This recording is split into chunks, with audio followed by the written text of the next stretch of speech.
नमस्कार तपाईहरुलाई स्वागत छ नेपाल अनलाइन स्कुलको यो अनलाइन लर्निङको प्लेटफर्ममा र आज हामी सीमैट को सेन्ट्रल म्यानेजमेन्ट एडमिसन टेस्ट जुन तपाईहरुले चाहिँ 12 पछि त्रिभुवन युनिभर्सिटीमा चाहिँ इन्ट्रान्स एक्जाम दिनुहुन्छ त्यसको तयारीमा लागेका छौं र आज हामी जनरल अवेयरनेस भन्ने जुन पर्सन छ तपाईहरुलाई योबाट 25 मार्क्सको क्वेशन आउँछ सो यसमा के कस्ता क्वेशन्सहरु आउने रहेछन् त भन्ने विषयमा म तपाईहरुलाई जानकारी दिन गइराखेको छु र मैले आज यहाँ के गरिरहेको छु भने 2002 सालमा सीमेटमा के कस्ता क्वेशन्सहरु सोधेका रहेछन् त त्यो पनि हेरौं न त मैले के गर्न लागेको छु भने एउटा प्लेलिस्टमा बनाउँछु 2002 देखि अहिले सम्म चाहिँ के सीमेटमा जीके मा क्वेशन्सहरु आए यसो गरियो भने हामीलाई थाहा हुन्छ के कस्तो क्वेशनमा चाहिँ प्याटर्न आइराखेको रहेछ कस्तो प्याटर्नमा क्वेशन आइराखेको रहेछ कुन क्वेशन्सहरु चाहिँ रिपिट भइरहेको रहेछन् अथवा कुन क्वेशनहरु सोधिराखेको रहेछ भन्ने कुरो हामीलाई एउटा टेन्टेटिभ रूपमा थाहा हुन्छ र त्यही अनुसार हामीले तयारी पनि गर्न सक्छौं र हामीले सीमेट का प्रिपरेसन क्लासहरु पनि लन्च गरिसकेका छौं तपाईले छिटो भन्दा छिटो हामीलाई सम्पर्क गर्नु होला म यो डिस्क्रिप्सनमा हाम्रो एउटा नम्बर राखिदिन्छु 9849595895 यो नम्बरमा तपाईहरुले मेसेज गरेर हाम्रो क्लासको बारेमा बुझ्न सक्नुहुन्छ व्हाट्सएप अथवा भाइबर अथवा टेलिग्राम तपाईले जेमा पनि मेसेज गर्न सक्नुहुन्छ सो सुरु गरौं हाम्रो सीमेट को 2002 को फर्स्ट क्वेशन के भनिरहेछ हेर्नुस् एकदमै सजिलो क्वेशन्सहरु आउँछ त्यस्तो गाह्रो क्वेशन्स तपाईहरुलाई आउँदैन खासमा यो जीके को सिलेबस लोकसेवामा पनि पढाइन्छ हामी यहाँ लोकसेवाको तयारी पनि गराउँछौं म आफै जीके पनि पढाउँछु र यहाँ के तपाईलाई सीमेटमा चाहिँ सजिला क्वेशन्सहरु सोधिन्छन् जुन चाहिँ एकदमै जेनरल कुराहरु जेनरल अवेयरनेस भनेको जेनरल नलेज पनि होइन कि हामी अवेयर हुनु पर्यो त्यस्ता खालको क्वेशन्सहरु चाहिँ हामीलाई सोधिन्छन् जस्तो यहाँ के भनिराखेको छ भने हेर्नुस् त data originally collected by the investigator himself or herself is called official data, secondary data, primary data अथवा group data भनेको कुनै पनि मान्छेले चाहिँ आफै गएर डेटा लिन्छ भने आफै गएर सर्वे गर्छ र डेटा लिन्छ भने त्यस खालको डेटालाई के भनिन्छ भनेर सोधिराखेको छ त्यसलाई के भनिन्छ एकदम सिम्पल कुरा हो त्यसलाई भनिन्छ प्राइमरी डेटा हैन प्राइमरी डेटा अब सेकेन्डरी डेटा भनेको चाहिँ कुनै अब न्यूजपेपरबाट बुकबाट लिएको छ भने त्यो सेकेन्डरी डेटा भयो हैन कुनै ग्रुपबाट लिएको छ भने त्यो ग्रुप डेटा भनेर भयो अफिसको चाहिँ डेटा छ भने अफिसियल डेटा भयो जुन चाहिँ औपचारिक डेटा भनेर भनिन्छ तर यहाँ क्वेशनमा अरु केही सोधेको छैन के भनिराखेको छ जसले इन्भेस्टिगेसन गर्दैछ उसले लिने डेटालाई के भनिन्छ प्राइमरी डेटा भनेर भनिन्छ एकदम सिम्पल क्वेशन नेक्स्टमा छ which automobile company manufactures the Matiz model of car अब 2002 मा यो म्याटिज कम्पनी के रे म्याटिज कार एकदमै प्रचलनमा थियो के धेरै फेमस थियो त्यही भएर तपाईलाई यो सोधिगयो अब अहिले त त्यस्तो यो सान्दर्भिक पनि छैन कुन अटोमोबाइल कम्पनीले चाहिँ म्याटिज नामको चाहिँ यो मोडलको कार निकालेको थियो भनेर सोधिरहेको छ अब यसको सही उत्तर चाहिँ के भन्दाखेरि हाम्रो डाइवू भन्ने कम्पनीले चाहिँ म्याटिज नामको कार त्यतिबेला निकालेको थियो 1998 एडीमा ठ्याक्कै लगभग मेरो बर्थ इयरको नजिक रहेछ 1998 मा यो डावी भन्ने कम्पनीले म्याटिज भन्ने कार चाहिँ निकालेको थियो यस्ता विभिन्न कारका प्रोडक्सन ब्रान्ड्सहरु छन् हाम्रोमा हैन मारुति सुजुकी होन्डा निसान धेरै छन् अब यहाँ होन्डाले पनि धेरै निकालेको छ तपाईले हेर्नुहुन्छ भने होन्डाको चाहिँ मैले नामहरु लेखेर राखेको छु मलाई पनि सबै याद छैन है ब्रायो त्यसै गरिकन सिटी फ्रेट यस्ता भनेको चाहिँ होन्डाले निकालेको कारका मोडल्सहरु हुन् त्यसै गरिकन हाम्रो यो मारुति सुजुकीले निकालेको छ भने चाहिँ यहाँ हेर्नुस् मारुतिले फ्रङ्क्स ब्रेजा तपाईलाई यस्तो जेनरली नसोधला है यस्तो नसोध्ला किनकि अहिले त्यस्तो चलेको छैन अब हाम्रो अहिलेको निसान भन्ने कम्पनीको पनि छ निसानको तपाईले हेर्नुहुन्छ भने माइक्रा म्याग्नाइट यी चाहिँ अलि चलेका कारका मोडल्सहरु हुन् र हाम्रो यो डावी भन्ने कम्पनीले चाहिँ म्याटिज भन्ने मोडलको कार निकालेको हो अर्कोमा जाऊ next two which product is the brand name Mayos associate with ल अब मायोज भन्ने जुन छ यो ब्रान्ड यो मायोज भन्ने ब्रान्ड चाहिँ केसँग एसोसिएटेड छ भनेर भनिन्छ केसँग सम्बन्धित छ tomato sauce car noodles toothpaste हेर्नुस् कति सजिलो क्वेशन सोधे तपाईहरुलाई यो हाम्रो नुडल्स यानी के छ चाउचाउसँग सम्बन्धित छ मायोज भन्ने कम्पनी र नेपालको पहिलो जुन यो नुडल्स कम्पनी त्यो के हो तपाईलाई थाहा छ त्यसको नाम पनि तपाईले याद गरिराख्नुस् नेपालको पहिलो चाहिँ कुन हो रारा नुडल्स कुन हो नेपालको पहिलो नुडल्स भनेको कुन हो त यो रारा नुडल्स नेपालको मात्र हैन पुरै सार्क राष्ट्रकै पहिलो हो यो हाम्रो खासमा रारा नुडल्स जुन चाहिँ गण्डकी नुडल्स प्राइभेट लिमिटेडले चाहिँ म्यानुफ्याक्चर गरेको थियो नेपालमा पहिलो पल्ट रारा नुडल्स यो याद गरिराख्नुस् र हाम्रो जुन यो मायोज कम्पनी छ यो भनेको चाहिँ के हो त नुडल्स एक प्रकारको के हो त नुडल्स हो यानी कि चाउ हैन नेक्स्ट मा जाऊ in which desert is the Kalahari, sorry in which desert होइन है यो, इन विच यो कन्टिनेन्ट हुनुपर्ने, बगलले क्वेसन पनि के बनाउँछन् हौ ल, कुन चाहिँ कन्टिनेन्टमा कालाहारी डेजर्ट पर्छ भनेर सोधिराखेको छ। डेजर्ट भनेको मरुभूमि है। So Asia, south America, Africa र अस्ट्रेलिया, कुन चाहिँ सही उत्तर हो यसको? यसको सही उत्तर हो हाम्रो अफ्रिका है। हाम्रो जुन कालाहारी डेजर्ट छ यो चाहिँ हाम्रो 3वटा कन्ट्री, बोत्सवाना, तपाईले यो याद चाहिँ गरिराख्नु पर्दैन, म तपाईलाई इन्फर्मेसनको लागि दिएको है।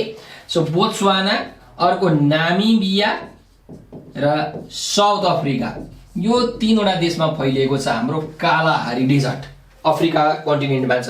अब एसियाको सबैभन्दा ठुलो कुराकानी गर्नुहुन्छ भने अरबियन भन्छन्, के भन्छन्? अरबियन डेजर्ट 6वटा देशमा फैलिएको छ अरबियन डेजर्ट। अब साउथ अमेरिकाको सबैभन्दा ठुलो गर्नुहुन्छ भने पाटागोनिया डेजर्ट भन्छ, के भन्छ साउथ अमेरिकाको? पाटागोनिया डेजर्ट, यो चाहिँ कहाँ छ? अर्जेन्टिनामा छ। अस्ट्रेलियाको सबैभन्दा ठुलो डेजर्ट भनेको त great Victoria desert, great Victoria desert, the great Victoria desert है। विश्वको दोस्रो ठुलो डेजर्ट पनि भन्छौँ हामी, र अस्ट्रेलियाको सबैभन्दा ठुलो द ग्रेट भिक्टोरिया डेजर्ट। विश्वको सबैभन्दा ठुलो चाहिँ कुन हो? Sahara desert. यस एब्सोल्युटली, सबैभन्दा ठुलो र सबैभन्दा तातो भनेको कुन हो? हाम्रो सहारा डेजर्ट, अफ्रिका कन्टिनेन्टको 11वटा देशमा फैलिएको छ, याद गरिराख्नुहोस्। नेपालको डेजर्ट भनेर कुन जिल्लालाई चिनिन्छ? सोध्न सक्छ, जियोग्राफी अफ नेपाल अन्तर्गत त नेपालको डेजर्ट भनेर मुस्ताङ जिल्लालाई चिनिन्छ। कुन जिल्ला? मुस्ताङ जिल्लालाई चिनिन्छ। यो तपाईले कहिले पनि नबिर्सनु। सबैभन्दा ड्राइएस्ट डेजर्ट, एकदमै सुक्खा मरुभूमि, थुके जति पनि पानी नभएको मरुभूमि कुन हो? त्यो हो चिलीको, साउथ अमेरिकामा पर्छ। साउथ अमेरिकामा चिलीको हाम्रो अटाकामा डेजर्ट। चिली भनेको चाहिँ खोर्सानी क्या, विश्वको सबैभन्दा लामो देश, longest country of the world is Chile, जुन चाहिँ साउथ अमेरिका कन्टिनेन्टमा पर्छ। यो कुरो तपाईँले थाहा पाइराख्नु ल, तपाईँलाई जेनरली कहिले काहीँ सोधिदिन सक्छ। अर्कोमा छ, which country is the largest producer of aluminium?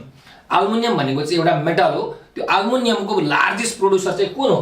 Russia हो, चाइना हो, साउथ अफ्रिका हो, अथवा जापान हो? कुन चाहिँ यसको सही उत्तर हो?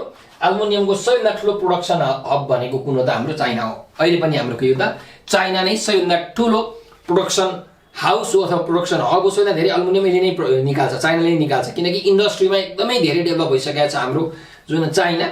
र यो विगतको इतिहासले के देखाउँछ अथवा अहिलेसम्मको डेटाले के देखाउँछ भने विगतको लगभग 10 वर्षको अवधिमा चाइनाको जुन जिडिपी छ नि, त्यो जिडिपी लगभग 1700% बढेको छ कि, त्यति धेरै बढेको छ। सो इन्डस्ट्रीमा एकदमै हाई डेभलप भएको छ हाम्रो चाइना। यो एल्युमिनियम भनेको तपाईँले बुझ्नुहुन्छ त्यस्तो खालको मेटल हो जुन चाहिँ एरोप्लेनहरूमा युज हुन्छ कि, सबैभन्दा लाइटेस्ट मेटल, सबैभन्दा एकदमै हलुका मेटल भनेर भनिन्छ हाम्रो एल्युमिनियमलाई है।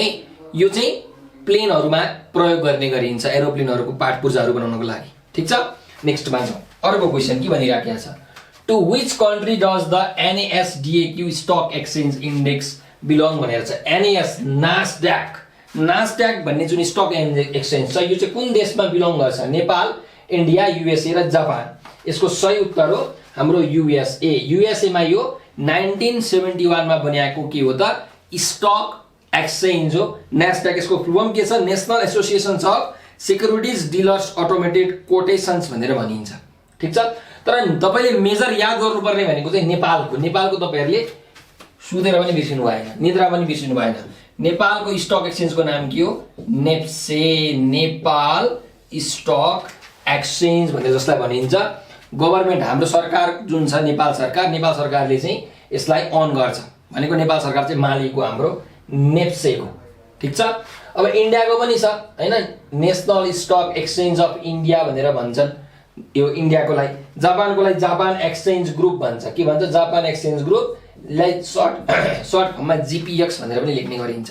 ठिक छ, ल नेक्स्ट क्वेशनमा जाउँ। Which country is the largest producer of the cotton yarn? Cotton यार्नको सबैभन्दा ठुलो प्रोडक्सन हब कुन हो भनेर सोधिराखेको छ तपाईहरुलाई। त यसको सजिलो उत्तर के हो? यो पनि के हो? हाम्रो चाइना नै हो। चाइनाले अहिले पनि सबैभन्दा धेरै के निकाल्छ त? कटन प्रोडक्सन गर्छ। दोस्रोमा हाम्रो इन्डिया छ, पहिलोमा हाम्रो चाइना छ। यो कटन यार्न भनेको बुझ्नुहुन्छ नि, यो टोपीहरू बुन्नको लागि, स्वेटरहरू बुन्नको लागि चाहिँ जुन कटनका भित्र गोला गोला डल्ला हुन्छ नि, उनीका डल्लाहरू, त्यसलाई कटन यार्न भनिन्छ। सबैभन्दा धेरै चाहिँ हाम्रो चाइनाले प्रोडक्सन गर्छ। ठिक छ, नेक्स्ट क्वेशनमा जाउँ। अर्को क्वेशनमा, the airline Garuda belongs to which country? ल गरुडा भन्ने एयरलाइन चाहिँ कुन कन्ट्रीको यो एयरलाइन हो भनेर सोधिराखेको छ। सो गरुडा भनेको चाहिँ हाम्रो नामै गरुड छ, त यो हाम्रो इन्डोनेसियाको कुन देशको हो? यो इन्डोनेसियाको एयरलाइन्सलाई गरुडा भनेर भनिन्छ। नेपालको एयरलाइन तपाईलाई थाहा छ? नेपालको के हो?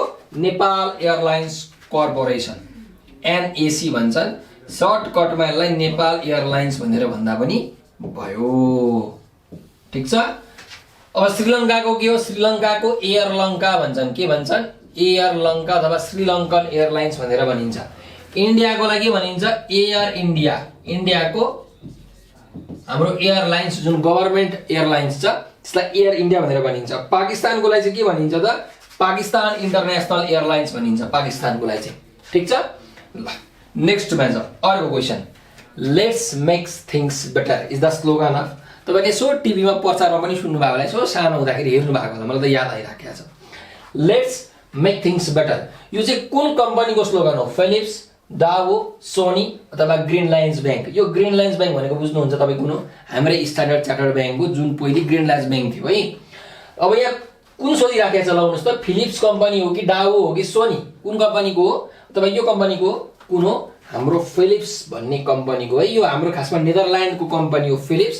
हाम्रो electronic gadgets, TV, fan, refrigerator, washing machine हो यस्ता ग्याजेट्सहरूको चाहिँ कम्पनी हो। नेदरल्यान्डका दुईजना व्यक्ति हाम्रो जेराड फिलिप्स र फ्रेडरिक फिलिप्सले चाहिँ स्थापना गरेका थिए जसको नाम हो फिलिप्स। ठीक छ। लेट्स मेक थिङ्स बेटर यो के को स्लोगन रहेछ? फिलिप्सको। नेक्स्टमा जाउँ। The brand name CBZ is associated with. ल सीबीजेड भन्ने जुन ब्रान्ड नेम छ यो ब्रान्ड नेम केसँग एसोसिएटेड छ, केसँग लिङ्क छ, केसँग सम्बन्धित छ भनेर सोधिराखेको छ। कोल्ड ड्रिङ्क्स, कन्फेक्सनरी अथवा कस्मेटिक्स अनि मोटरसाइकल। यो त तपाईँलाई मजाले थाहा छ। यसको सही उत्तर के हो? सीबीजेड भनेपछि हाम्रो एकदम चलेको बाइक हो। त्यतिखेरको जमानामा एकदमै धेरै चलेको। त्यति बेला यसको टप स्पिड नै 115 चाहिँ केएमपिएस थियो, किलोमिटर पर आवर थियो। सो एकदमै धेरै चलेको। अहिले पनि हामीले चाहिँ सीबीजेड यो नाम गरेको मोटरसाइकलहरू कम्पनीहरू देखिराखेका हुन्छौँ होइन। सो यो मोटरसाइकलको चाहिँ एउटा के हो? ब्रान्ड हो हाम्रो सीबीजेड। कन्फेक्सनरी भनेको बुझ्नुहुन्छ के हो? कन्फेक्सनरी भनेको यो भनेको चाहिँ चकलेट भनेको के? चकलेटको ब्रान्ड अथवा स्विटको ब्रान्ड भनेर भनेको। अब कोल्ड ड्रिङ्क्स, कस्मेटिक त तपाईँले बुझि नै हाल्नुहुन्छ। नेक्स्टमा जाउँ। G8 is the organisation of. G8 भनेको के को अर्गनाइजेसन हो? Least development countries, industrial develop countries, petroleum exporting countries, non aligned countries. के को होला यो? यो G8 भनेको चाहिँ 8 वटा त्यस्ता देशहरूको समूह हो जुन चाहिँ औद्योगिक क्षेत्रमा चाहिँ भनौँ इन्डस्ट्रियल सेक्टरमा चाहिँ एकदमै हाईली डेभलप छन्। सो इन्डस्ट्रियल डेभलप्ड कन्ट्रीहरूलाई के भनिन्छ? G8 भनेर भनिन्छ। यो G8 मा चाहिँ कुन कुन देशहरू पर्छन् तपाईँले अब जानकारी पाइराख्नु भने धेरै राम्रो। यस्तो खालको क्वेसनहरू तपाईँलाई सोध्दैन। हाम्रो युएसए पर्छ, एउटा युके पर्छ, USA, UK, Japan, Canada, Germany, त्यसै गरिकन अर्को आउँछ इटली, फ्रान्स र अन्तिममा रसिया। ठीक छ। सो यी भनेका के रहेछन्? Industrial development countries. अब यो लिस्ट डेभलप कन्ट्रिजलाई चाहिँ के भन्छ? एलडिसीज भन्छन्, लिस्ट डेभलप्ड कन्ट्रिज भनेर। पेट्रोलियम एक्सपोर्टिङ कन्ट्रिजहरू यो सिरिया, लेबनान यस्ता देशहरू पर्छन्। यसको चाहिँ अर्गनाइजेसनलाई के भन्छ? ओपेक भन्छ है। ओपेक भनेर भन्छन्। हाम्रो ओपेकको फुल फर्म के भन्दाखेरि organisation of petroleum exporting countries. Non aligned countries. Non aligned countries भनेको चाहिँ यसलाई नाम भन्छन्। यो सङ्गठन छ एउटा अर्गनाइजेसन, नाम भन्छ। 1961 मा यो स्थापना भएको। नेपाल पनि हाम्रो नामको चाहिँ फाउन्डर मेम्बर हो है, संस्थापक सदस्य हो। बन्ने बेलामा 29 वटा मेम्बर्स थिए नाममा, अहिले 120 वटा मेम्बर्सहरू छन्। ठीक छ। ल नेक्स्ट क्वेसनमा जाउँ। Which of the following is an export item of Nepal. नेपालको एक्सपोर्ट आइटम कुन हो भनेको नेपालले एक्सपोर्ट गर्ने आइटम कुन हो? सिमेन्ट हो कि, क्यास्पी नट हो कि, पस्मिना हो कि, पाल्म ऑयल हो? के हो? यसको सही उत्तर हो हाम्रो पस्मिना है। यो पस्मिनाको साडी, पस्मिनाको कपडा चाहिँ नेपालले एक्सपोर्ट गर्छ, चाइनातिर, इन्डियातिर एक्सपोर्ट गर्छ। र तपाईँले अलिकति ख्याल पनि गर्नु, चाइनातिर सबैभन्दा धेरै एक्सपोर्ट हुने भनेको के हो? चाइनातिर सबैभन्दा धेरै एक्सपोर्ट हुने भनेको कटन कार्पेट, उनीको गलैँचा के हुन्छ? सबैभन्दा धेरै चाइनातिर एक्सपोर्ट हुन्छ। र इन्डियातिर सबैभन्दा धेरै एक्सपोर्ट के हुन्छ भनेर भन्यो भने तपाईँहरूलाई एउटा जुट, एउटा के हो? जुट, र अर्को के हो त? ब्ल्याक कार्डामम, अलैँची भन्नुहुन्छ नि, अलैँची। त ब्ल्याक कार्डामम चाहिँ, ब्ल्याक कार्डामम र हाम्रो जुट चाहिँ सबैभन्दा धेरै इन्डियातिर एक्सपोर्ट हुन्छ। अब यो 2023 को कुराकानी गर्नुहुन्छ नि, जुट तपाईँहरूले चाहिँ अप्सन यो याद गरिराख्नु ल। तर त्योभन्दा अगाडि हाम्रो खासमा अलैँची थियो, ब्ल्याक कार्डामम, जसलाई खोल्साको सुन अथवा कालो सुन पनि भन्छन् है ब्ल्याक कार्डाममलाई। ल नेक्स्टमा जाउँ। Everest bank has been established in collaboration with, Everest bank चाहिँ कुन बैंकसँग कोलाबोरेसन भएर बनेको थियो भनेर भनिराखेको छ। Habib bank of Pakistan, city bank of Punjab, state bank of India र पंजाब नेशनल बैंक। कुन चाहिँ बैंकसँग हो? Punjab national bank. इन्डियाको यो हाम्रो पंजाब नेशनल बैंकसँग चाहिँ एभरेस्ट बैंक मर्ज भएर यसले काम गरेका थियो है। र तपाईलाई अर्को एउटा पनि क्वेशन पछि एउटा सोधेको छ, के सोधेको छ भने हिमालयन बैंक, जुन हाम्रो हिमालयन बैंक छ, कुन बैंकसँग मर्ज भएर त्यसले चाहिँ काम गरेको थियो भनेर भन्दाखेरि त्यो चाहिँ हबीब बैंक अफ पाकिस्तान। यो हबीब बैंक अफ पाकिस्तानसँग चाहिँ कुन त हिमालयन बैंक। र असली भर्खर 2023 मा चाहिँ 2023 मा याद गर्नुस्, हाम्रो सिभिल बैंक लिमिटेड यो तपाईलाई अलिकति प्रश्न हुन सक्छ यसपालिको सिमेटमा, र हिमालयन बैंक चाहिँ मर्ज भएको छ। कुनले सिभिल बैंक लिमिटेड र हिमालयन बैंक। ठीक छ, यो तपाईले याद गरिराख्नु ल। नेक्स्टमा जाउँ अर्को question. What is SAFTA? SAFTA भनेको के हो? A sports promotion organisation in South Asia, a brand of detergent, an arrangement for promotion of liberalised trade policy, a kind of computer software. के होला साफ्टा? यसको फुल फर्म तपाईलाई थाहा छ भने नि तपाईले यतिकै एन्सर दिन सक्नुहुन्छ। यसको के हो फुल फर्म तपाईलाई थाहा छ? South Asian free trade area, free trade area भनेर भन्ने गरिन्छ। सो यो जुन हाम्रो सार्क कन्ट्रिजहरुमा छ नि, सार्क कन्ट्रीमा चाहिँ यो छलफल भएर साउथ एसियन कन्ट्रिजहरुमा चाहिँ हाम्रो जुन ट्रेड पोलिसीहरु हुन्छ त्यो ट्रेड पोलिसी चाहिँ अलिकति स्वतन्त्र हुनु पर्यो भनेर, लिबरलाइज्ड हुनु पर्यो भनेर हाम्रो एउटा यो साफ्टा भन्ने अवधारणा आएको थियो, जसमा चाहिँ साइन 2004 मा गरियो। सो यो 2004 मा साफ्टा भन्ने कन्सेप्ट चाहिँ लागू भएको हो, कार्यान्वयन भएको, प्रमोलगेटेड भएको हो। So it is an arrangement for promotion of liberalised trade policy. ठीक छ, यो ट्रेडसँग सम्बन्धित कुरा हो। कहाँको यो स्पोर्ट अर्गनाइजेसन, कहाँ डिटर्जेन्ट, कहाँ कम्प्युटर सफ्टवेयर। ठीक छ, नेक्स्ट क्वेशनमा जाउँ ल। अर्को क्वेशन 15 नम्बरको क्वेशन के भनिराखेको छ हेरौँ। Which of the following is not associate with foreign trade? Foreign ट्रेडसँग कुन चाहिँ एसोसिएट छैन, कुन चाहिँ सम्बन्धित छैन भनेर तपाईलाई सोधिराखेको छ। एउटा छ ट्यारिफ, अर्को छ एक्साइज ड्युटी, अर्को सीआईएफ प्राइस, अर्को मरिन इन्स्योरेन्स। यसको सही उत्तर के होला त भन्नुहुन्छ भने यसको सही उत्तर हो हाम्रो एक्साइज ड्युटी। यो एक्साइज ड्युटी चाहिँ फरेन ट्रेडसँग सम्बन्धित छैन। कुनै पनि सामान जुन अखाद्य वस्तुहरू हुन्छ नि, टोबाको, त्यसै गरी सिगरेट, अल्कोहल हो, यस्तो चाहिँ कुनै नेपालभित्र कुनै कम्पनीले बनाइराखेको छ भने त्यो बेच्दाखेरि उसले चाहिँ के तिर्नुपर्छ? एउटा ट्याक्स तिर्नुपर्छ। त्यो ट्याक्सलाई एक्साइज ड्युटी भन्छन्। यो चाहिँ एउटा डोमेस्टिक कन्ट्रीमा मात्रै हुन्छ। बाहिर एउटा देशबाट अर्को देशमा त्यस्तो खालको सामान बिक्री भयो भने त्यसमा चाहिँ कस्टम ड्युटी लाग्छ। के लाग्छ? त्यसमा चाहिँ कस्टम ड्युटी भन्सार भन्छन् त्यसलाई चाहिँ। तर एउटा देशभित्रैमा त्यस्ता अखाद्य वस्तुहरू, खान नमिल्ने वस्तुहरू चाहिँ बेचिन्छ भने त्यसमा ट्याक्स लाग्छ। त्यो ट्याक्सलाई के भनिन्छ? एक्साइज ड्युटी भनिन्छ। सो यो चाहिँ फरेन ट्रेडसँग सम्बन्धित छैन, बाँकी सबै फरेन ट्रेडसँग सम्बन्धित छ। हाम्रो जुन ट्यारिफ छ, ट्यारिफ भनेको चाहिँ कुनै पनि अरू देशबाट सामानहरू इम्पोर्ट गरिन्छ भने त्यो लाग्ने हो, त्यही भएर यो फरेनसँग सम्बन्धित छँदैछ, फरेन ट्रेडसँग। सीआईएफ प्राइस भनेको cost, insurance and flight price भनेर भनिन्छ, यो पनि हाम्रो फरेन ट्रेडसँग सम्बन्धित छँदैछ। अर्को मरिन इन्स्योरेन्स, अब यो फरेन ट्रेडसँग नभने कुरै भएन। ठुल्ठुला सिपहरू हुन्छन्, त्यो सिपहरू चाहिँ लस भयो अथवा ड्यामेज भयो, त्यहाँका गुड्सहरू अथवा कार्गोहरू चाहिँ खसे भने अथवा हरायो भने अथवा आगो लाग्यो भने चाहिँ हाम्रो यो मरिन इन्स्योरेन्सले काम गर्छ हैन। सो यी सबै फरेन ट्रेडसँग सम्बन्धित छन्, एक्साइज ड्युटी मात्रै छैन। सो हाम्रो अप्सन नम्बर बी भयो। अर्कोमा जाउँ। A person that contributes a capital to a partnership but is not involved in its daily running is known as nominal partner, half partner, sleeping partner or limited partner। के होला यसको सही उत्तर? ल भन्नुस्। के भनिरहेको छ? त्यस्तो खालको पार्टनर जसले चाहिँ इन्भेस्ट गरे हुन्छ, केही मनी चाहिँ इन्भेस्ट गरे हुन्छ, थोरै क्यापिटल चाहिँ उसले इन्भेस्ट गरे हुन्छ, तर त्यो कम्पनी चलाउँदाखेरि उसले चाहिँ त्यसमा भाग लिइदैन, सहभागिता जनाउँदैन भने त्यस्तो खालको पार्टनर्सलाई के भनिन्छ भनेर सोधिएको छ। ती भनेको चाहिँ मस्त सुत्ने हुन्, स्लिपिङ पार्टनर हुन्। के हुन्? स्लिपिङ पार्टनर हुन्। उनीहरूलाई चाहिँ day to day running activities मतलब हुँदैन कुनै पनि कम्पनीको। अब नोमिनल पार्टनर भनेको के हो भने तपाईको क्वेशनमा आउन सक्छ। नोमिनल पार्टनर भनेको चाहिँ त्यस्तो खालको पार्टनरलाई भनिन्छ जुन चाहिँ खासमा पार्टनर होइन, खासमा रियलमा पार्टनर होइन, तर पार्टनर जस्तो देखाउँछ हैन। जस्तो मानिलिउँ न कोही एउटा सेलिब्रिटी छ नेपालको राजेश हमाल, मैले एउटा कुनै कम्पनी खोलेँ तर राजेश हमालले मेरो कम्पनीमा इन्भेस्ट गर्नु भएको छैन, तर राजेश हमाललाई चाहिँ म के पैसा दिन्छु अनि राजेश हमाललाई चाहिँ ल तपाईँ पार्टनर जस्तो देखिनु न त भनेर जुन देखाउँछु नि त्यो भनेको नोमिनल पार्टनर हो। अब हाफ पार्टनर भनेको त बुझिहाल्नुभयो 50-50% यो त सिम्पल कुरा भइहाल्यो।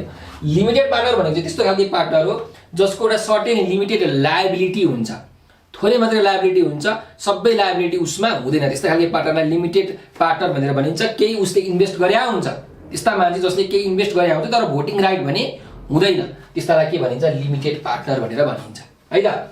नेक्स्ट क्वेशनमा जाउँ। A joint stock company is called artificial person because it does not have the shape of natural person, it cannot be sued in the court of law, it exists only in the contemplation of the law, it is invisible and intangible भनेर भनिराखेको छ। अब एउटा जुन joint stock company छ यो joint stock कम्पनीलाई चाहिँ किन आर्टिफिशियल पर्सन भनेर भनिन्छ भनेर सोधिराखेको छ। अब यसको सही उत्तर चाहिँ के होला तपाईले भन्नुहुन्छ भने हेर्नुस्, पहिला बुझ्नु पर्यो कि जोइन्ट स्टक कम्पनी भनेको के हो। जोइन्ट स्टक कम्पनी भनेको त्यस्तो खालको कम्पनीलाई भनिन्छ जहाँ चाहिँ विभिन्न मान्छेहरूले इन्भेस्ट गरे हुन्छन् र जति इन्भेस्ट गरे हुन्छन् त्यही अनुसारको उनीहरूले चाहिँ प्रफिट लिन्छन्। भनेको 100 जना मान्छे छन्, 100 जना मान्छेले चाहिँ त्यसमा कुनै एउटा कम्पनीमा इन्भेस्ट गर्छन् र त्यो कम्पनीले जुन प्रफिट आउँछ त्यो प्रफिट सबै मान्छेमा बाँडिन्छ। त्यो कम्पनीको जुन लायबिलिटी छ त्यो पनि हरेक मान्छेमा बाँडिन्छ, कुनै एकजना मान्छेमा मात्रै त्यो व्याप्त हुँदैन। त्यस्तो कम्पनीलाई जोइन्ट स्टक कम्पनी भनेर भनिन्छ। So it is an artificial person because it exist only in contemplation of the law. भनेको कन्टेम्प्लेसन भनेको के हो भने the act of looking thoughtfully भनेर भनिन्छ क्या। यसको ठ्याक्क तपाईलाई चाहिँ मिनिङ चाहियो भने भनेको अलिकति केयरफुल तरिकाले हेर्ने जुन एक्ट छ त्यसलाई नै के भनिन्छ कन्टेम्प्लेसन। सो यो कानुनले चाहिँ एकदम ध्यान दिएर यसलाई हेर्छ, केयरफुल्ली यसलाई के गर्छ त हेर्छ, त्यही भएर यसलाई आर्टिफिशियल पर्सन भनेर भन्ने गरिन्छ। ठीक छ कुराकानी। ल अर्कोमा जाउँ। The internal affairs of a company are controlled by law. Internal affairs कुनै पनि कम्पनीको इन्टरनल अफेयरहरू हुन्छ जुन आन्तरिक कुराकानीहरू हुन्छन्, क्रियाकलापहरू हुन्छन्, एक्टिभिटिजहरू हुन्छन्, त्यो चाहिँ केले कन्ट्रोल गर्छ? Memorandum of association, articles of association, prospectus अथवा कम्पनी एक्ट। केले गर्छ त्यो भनेको आर्टिकल्स। केले गर्छ? कुनै पनि एसोसिएसनको जुन आर्टिकल्स छ त्यो आर्टिकल्सले चाहिँ कम्पनीको क्रियाकलापहरू, एक्टिभिटिजहरू अथवा इन्टरनल अफेयरहरू कस्तो हुन्छ भनेर डिटरमाइन गर्छ। खासमा आर्टिकल्स भनेको चाहिँ संविधान जस्तै हो कि कुनै पनि अर्गनाइजेसनको एउटा संविधान, एउटा कन्स्टिट्युसन जस्तै नै हो। जस्तो हाम्रो युएनको पनि छ नि त 111 वटा आर्टिकल्सहरू छन्। हाम्रो नेपालको जुन संविधान छ त्यसमा पनि 308 वटा आर्टिकल्सहरू छन्, धारा भन्छ क्या नेपालीमा। सो आर्टिकल्सले चाहिँ के गर्छ? कुनै पनि कम्पनीको इन्टरनल अफेयरलाई के गर्छ त कन्ट्रोल गरेर राख्छ। अब यो मेमोरेन्डम भनेको के हो भनेर भन्नुहुन्छ भने मेमोरेन्डम भनेको चाहिँ त्यस्तो खालको डकुमेन्ट हो जुन डकुमेन्टको आधारमा कम्पनी बनिया हुन्छ, त्यसलाई चाहिँ मेमोरेन्डम भन्छन्। अब प्रोस्पेक्टस भनेको के हो? प्रोस्पेक्टस भनेको चाहिँ एउटा कुनै बुकलेट, एउटा लिफलेट हो जसले कम्पनीको बारेमा जानकारी दिन्छ, त्यसलाई के भनिन्छ? प्रोस्पेक्टस भनिन्छ। अब कम्पनी एक्ट भनेको के हो? कम्पनी एक्ट भनेको चाहिँ त्यस्तो खालको एक्ट जसलाई टेकेर कम्पनी बनिया हुन्छ, त्यसलाई चाहिँ कम्पनी एक्ट भनेर भनिन्छ। ठीक छ। यो चाहिँ कुनै कम्पनीको एक्ट होइन के, यो चाहिँ हाम्रो नेपाल सरकारको एक्ट हुन्छ कम्पनी एक्ट, त्यो आधारमा कम्पनी बन्छ। तर कम्पनीको इन्टरनल अफेयर त आर्टिकल्सले डिटरमाइन गर्ने भयो नि त। हो, यो कुरो बुझ्नु पर्यो है त। नेक्स्टमा छ the wholesaler is an important link between. Wholesaler चाहिँ इम्पोर्टेन्ट लिङ्क हुन्छ अरे को बिचमा? Manufacturer and consumer, manufacturer and retailer, retailer and consumer, government and people. के होला यसको सही उत्तर? यो तपाईँहरूलाई अब म्यानेजमेन्ट गरेको विद्यार्थी मैले सिकाउनै परेन। यो भनेको चाहिँ हाम्रो म्यानुफ्याक्चरर र रिटेलर है। कुनै एउटा इन्डस्ट्रीले चाहिँ एकदमै धेरै म्यानुफ्याक्चर गर्छ, उत्पादन गर्छ, प्रोडक्सन गर्छ र त्यो प्रोडक्सन गरेको कुरालाई चाहिँ उसले के गर्छ? त्यो होलसेलरले रिटेलरहरूलाई बेच्छ। रिटेलर भनेको जुन खुद्रा पसलहरू हुन्छ नि त्यो रिटेलरलाई बेच्छ, रिटेलरले कन्ज्युमरलाई दिने हो। सो म्यानुफ्याक्चरबाट होलसेलर, होलसेलरबाट रिटेलर, रिटेलरबाट कन्ज्युमर हामी। ठिक छ। सो होलसेलर भनेको म्यानुफ्याक्चर र रिटेलरको चाहिँ के हो त लिङ्क हो। ठिक। अर्कोमा जाउँ। Among the following functions, commercial bank do not perform one of the function identified भनेको छ। जुन कमर्सियल ब्याङ्कहरू छन् नि नेपालमा, ती कमर्सियल ब्याङ्कहरूले चाहिँ यो चारवटा मध्ये कुन काम गर्दैन? To issue bank draft, to issue currency notes, to issue LC, LC भनेको लेटर अफ क्रेडिट, र टु इस्यु क्रेडिट कार्ड्स। कुन चाहिँ गर्न सक्दैन कमर्सियल ब्याङ्कले? कमर्सियल ब्याङ्कले करेन्सी नोट चाहिँ दिन सक्दैन है। लेटर अफ क्रेडिट भनेको त बुझ्नुहुन्छ नि हैन। मानिलिउँ मलाई कुनै सामान किन्नु पर्ने छ, तर मलाई पत्याएन, मलाई त्यो मान्छेले पत्याएन, जो सेलर छ मलाई पत्याएन, तर मलाई ब्याङ्कले पत्याउँछ। सो ब्याङ्कले एउटा लेटर पठाइदिन्छ, त्यसलाई भनिन्छ लेटर अफ क्रेडिट, जसको बापतमा त्यो सेलरले चाहिँ मलाई सामान दिन्छ, त्यसलाई नै भनिन्छ लेटर अफ क्रेडिट है। सो यहाँ मेन क्वेसन चाहिँ के थियो भने कमर्सियल ब्याङ्कले के गर्न सक्दैन, करेन्सी नोट निकाल्न सक्दैन। करेन्सी नोट कसले निकाल्छ? नेपालको राष्ट्र ब्याङ्क, नेपाल राष्ट्र ब्याङ्क, नेपालको चाहिँ सेन्ट्रल ब्याङ्क कुन हो? एनआरबी। कहिले स्थापना भएको थियो यो सोधेको छ तपाईहरुलाई। 2013 मा राजा महेन्द्रको पालामा 2013 वैशाख 14 मा यो चाहिँ के भएको हो त? इस्टाब्लिश्ड भएको। यो डेट तपाईले एकदम याद गरिराख्नुस्। करेन्सी नोट एनआरबी ले मात्रै यो इस्यु गर्न पाउँछ, अरु कुनैले पनि इस्यु गर्न पाउँदैन। क्लियर? नेक्स्टमा जाउँ। सेभिङ इज द, सेभिङ भनेको के हो? Difference between current income and consumption, sum of saving of different factors, excess of expenditure over available income, amount of reserve for the future. के होला सेभिङ भनेको? Saving भनेको त simple हो नि यार, इन्कम माइनस एक्सपेन्डिचर होइन। सेभिङ भनेको जति तपाईले कमाउनुहुन्छ, तपाईले मानिलिउँ 10 लाख रुपैयाँ कमाउनु भयो, 5 लाख के 3 लाख रुपैयाँ खर्च गर्नुभयो भने कति बचाउनु भयो? 10 लाख माइनस 3 लाख भनेको 7 लाख बचाउनु भयो। सो सेभिङ भनेको के हो त? इन्कम माइनस एक्सपेन्डिचर, यानी कि it is the difference between current income and consumption. So option number A मा तपाईले ट्याग गरेर टिक लगाउनु पर्यो। ठीक छ? नेक्स्ट क्वेशनमा जाउँ, अर्को क्वेशनमा जाउँ ल। 22 नम्बरको, black money is generated as and when people, black money कुन बेला जेनेरेट हुन्छ भनेर तपाईलाई सोधिरहेको छ। अब ब्ल्याक मनी भने चाहिँ बुझ्नु, यो कालो पैसा भने होइन है। त यहाँ ब्ल्याक मनी चाहिँ कुन बेला जेनेरेट हुन्छ भनेर सोधिराखेको छ। कुन बेला? When people do not pay for goods and services they use, do not pay taxes on their income, keep heavy foreign exchange accounts, print their own currency note। के होला ब्ल्याक मनी भनेको? Black money भनेको हेर्नुस्, तपाईले पैसा कमाउनु भयो, तर त्यो पैसाको तपाईले ट्याक्स तिर्नु भएन, कर तिर्नु भएन भने त्यही पैसालाई ब्ल्याक मनी भन्छ के। So do not pay taxes on their income, त्यस्तो खालके मान्छेहरू जसले चाहिँ ट्याक्स तिर्दैनन्, जुन पैसामा ट्याक्स तिर्दैन, जुन इन्कममा ट्याक्स तिर्दैन, त्यस्तो खालके इन्कमलाई के भनिन्छ? ब्ल्याक मनी भनेर भनिन्छ। ठीक छ? नेक्स्ट क्वेशनमा जाउँ।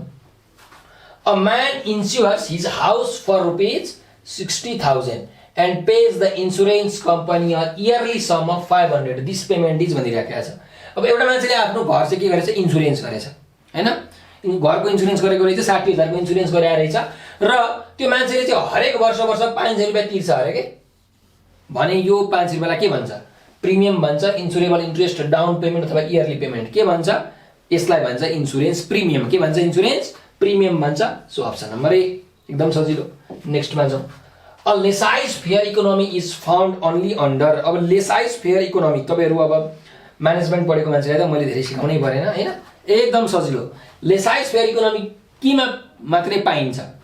प्योर सोशलिजम भनेको शुद्ध समाजवादमा पाइन्छ कि प्योर क्यापिटलिजम शुद्ध हाम्रो पुँजीवादमा पाइन्छ कि प्योर कम्युनिजम शुद्ध साम्यवादमा पाइन्छ कि प्योर मोनार्की शुद्ध राजतन्त्रमा पाइन्छ? के